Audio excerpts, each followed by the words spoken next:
Welcome back to another episode. My name is Mabi and I'm here to talk about Dezatopia. Is this game worth playing?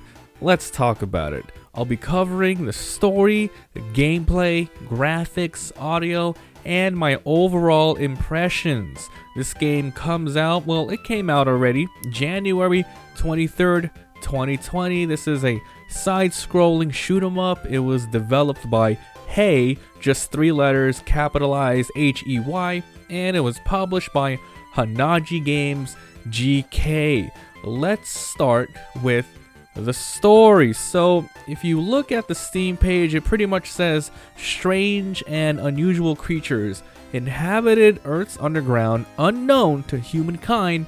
This was until Momoko, a fashion-obsessed high school girl, accidentally discovered them. Together, they plotted to combine the civilizations above and below the surface to create a new world, Dezatopia. Now, when you first start the game and start playing, it doesn't tell you any of this until you jump in and start unlocking things, but we'll get to that in a bit. Let's jump right into the gameplay now. So, it plays like old school arcade shoot 'em ups like Gradius and R-Type. What makes this special though? Well, you get very unique powers. Each button is tied to a gun on your ship if you're using a pad. I don't recommend you play this with a keyboard and mouse. So for instance, if you're playing with a PS4 controller, the face buttons X, circle, triangle, and square control the back, front, top, and bottom portion of your ship. The bottom one is like a water sort of gun that shoots below. Left shoots some sort of like spread green firing gun that does a little bit of homing. The triangle top button shoots like a little salvo of stuff which has an arc. And the front one, it's a pretty basic like giant red attack.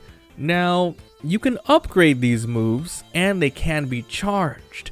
How do you charge them? You simply don't fire. You just leave it there, and when you're ready, you can hit it, and then it'll have an upgraded attack. So there is a lot of strategy on whether or not you want to hold down the button to do a lot of DPS, or do you want to wait and then fire it away.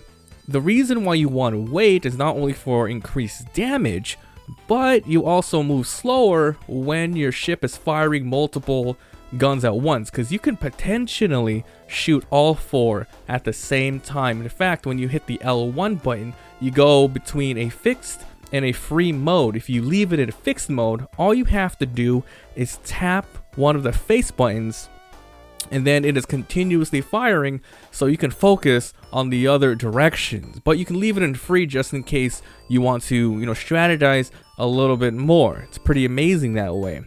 It can also interact with the environment in different ways besides killing enemies. I'll give you an example.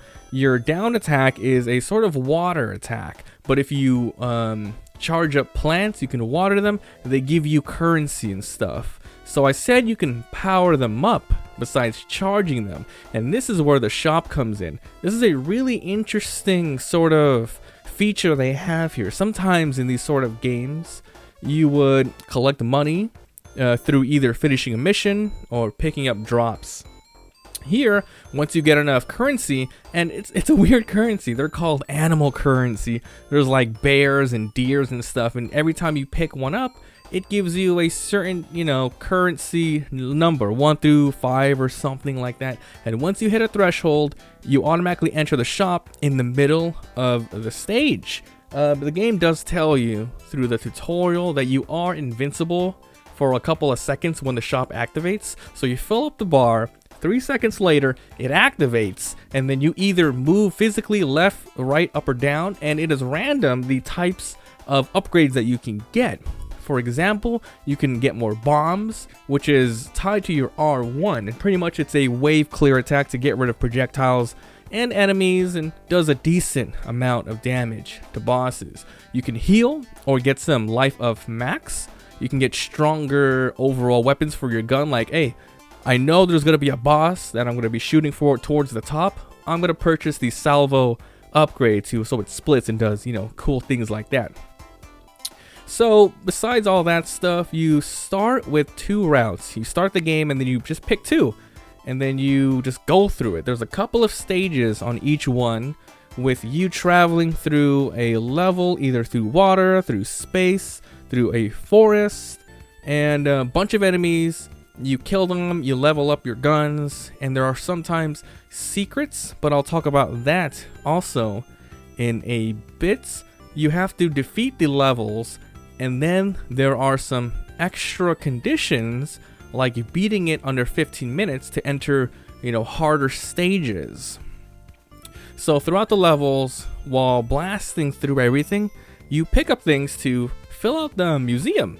You can get like music, there's a bestiary, so you can see enemies' HPs, and you can see like the sprite more if you want, and more importantly, new routes and the story. That's where you actually learn the story.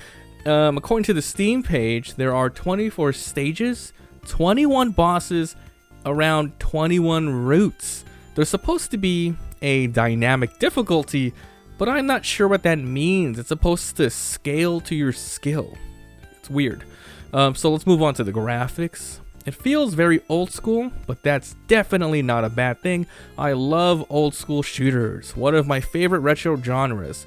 This is definitely a bullet hell. There's so much happening all at once on the screen towards the later stages. It's hard to see, if you can dodge everything. Luckily though, there are no FPS drops.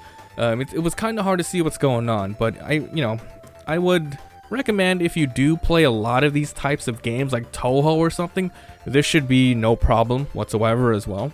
The audio, it's so good. It's actually pretty amazing. The sound effects are great. There are over 40 synth tracks composed by Hey, the 3 HEY capitalized, and I'll let you listen for a bit. Check it out.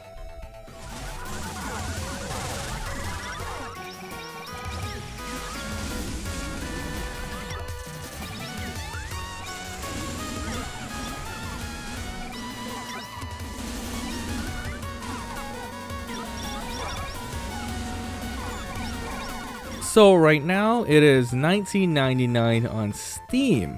If you're gonna play, use a controller. I would definitely recommend this one. It has high replayability.